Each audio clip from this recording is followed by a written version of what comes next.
The 42nd chapter of the book of Isaiah in the Bible clearly foretells the coming of an Arabian prophet, specifically Prophet Muhammad, peace and blessings be upon him. Isaiah describes itself as a prophecy about the future. God states that, "The former things have taken place, and new things I declare." God starts the chapter by drawing our attention to a very special person that he will send. He describes this person as my servant, whom I uphold, my chosen one in whom I delight. At least 3 of the names of the Prophet Muhammad are mentioned: servant, chosen one, and in whom I delight. Isaiah is originally written in Hebrew. Arabic and Hebrew share a lot of common words because they are both Semitic languages. Isaiah uses the Hebrew word ebed for servant. The Arabic word for servant is abd. Prophet Muhammad is known as God's servant. In Arabic, Abdullah. Chosen one is Mustafa in Arabic. This is another of the names of the Prophet Muhammad. The one in whom God delights in shows that this person is beloved to God. Habibullah in Arabic, which means beloved of God, also happens to be one of the Prophet Muhammad's names. In Isaiah, God also reveals the location of this special person. He states, "Let the wilderness and its towns raise their voices. Let the settlements where Kedar lives rejoice."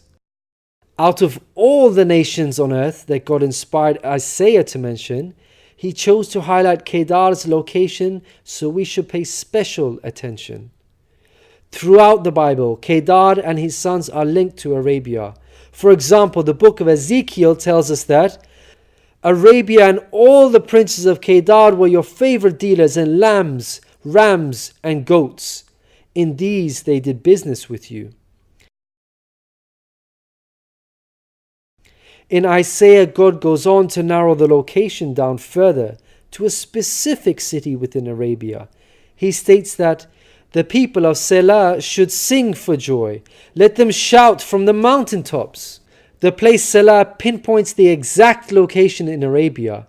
The place being spoken of is the city of Medina in Saudi Arabia, because Selah is the name of a famous mountain in Medina.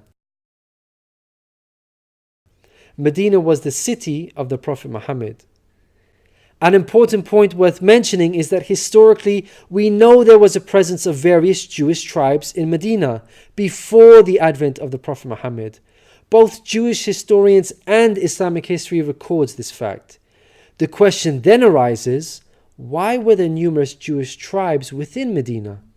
The answer is that the learned Jews were aware of this prophecy in Isaiah and were anxiously awaiting the coming of a new prophet. Islamic history records the fact that whenever a dispute arose between the Jews and the Arabs in Medina, the Jews used to taunt their pagan Arab neighbors by saying, "When our prophet arrives, we shall obliterate you." The Quran also affirms this. God says, "Is it not a sign to them that the learned men of the children of Israel knew it as true?" In Isaiah, God informs us that the special person will bring something new. Mankind is told that we will sing to the Lord a new song, His praise from the ends of the earth. The statement "a new song" means a new law, a new way of worship. This is exactly what Islam represents. The emphasis on the new song here is singing the praise of God all over the earth. The Quran opens with the statement, "Praise be to God, Lord of the worlds," and is recited by Muslims all over the world during prayers every day. The new song cannot refer to Jesus because he did not bring about anything new.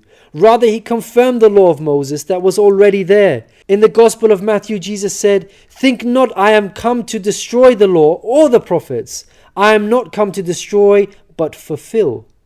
Jesus obeyed and followed the law of Moses throughout his life. Jesus didn't sing a new song. He sang the same song of Moses, the Torah. Moreover, the disciples of Jesus also followed the law of Moses, even after Jesus departed. In the book of Acts, we are told that the disciples looked to the Torah for guidance. For the law of Moses has been preached in every city from the earliest times.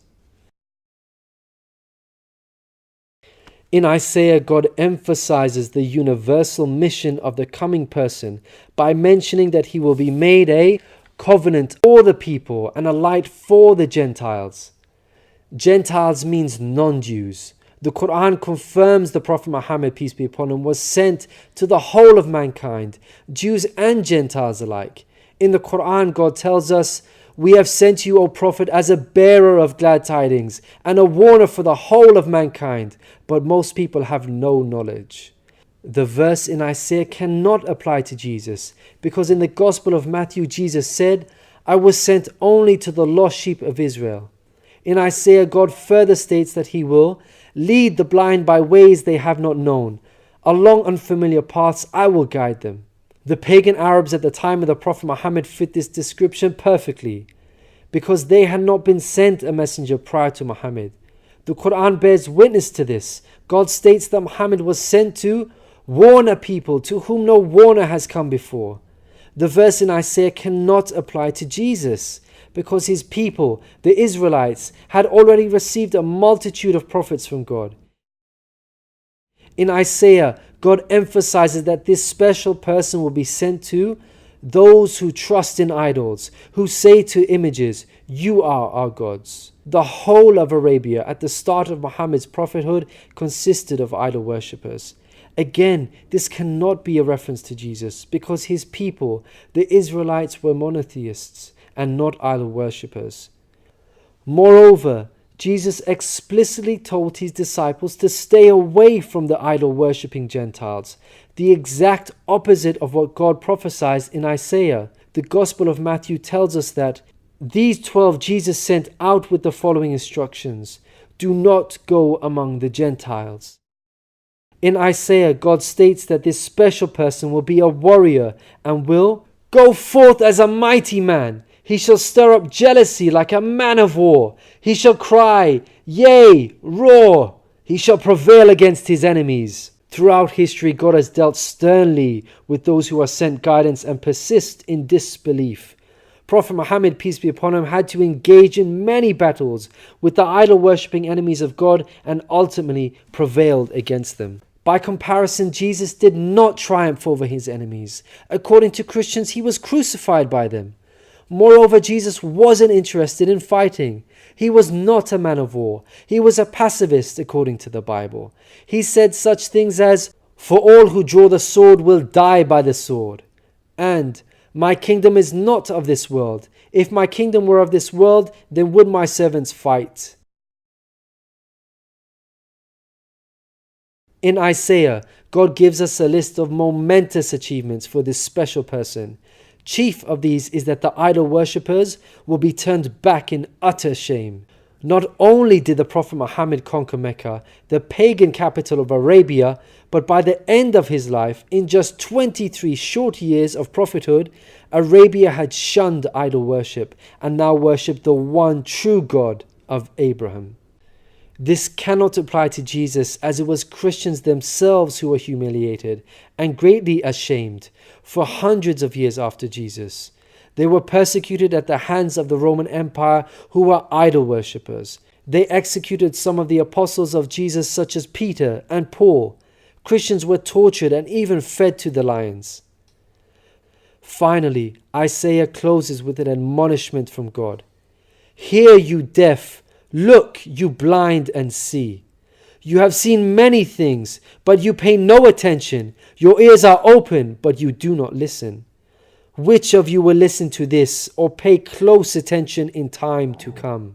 It seems clear that the deaf and blind God is talking about in this verse are those who reject Prophet Muhammad, peace be upon him. Who among you will heed God by acknowledging him? Who will listen and pay close attention in time to come? الذين يتبعون الرسول النبي الأمي الذي يجدونه مكتوبا عندهم في التوراة والإنجيل يأمرهم بالمعروف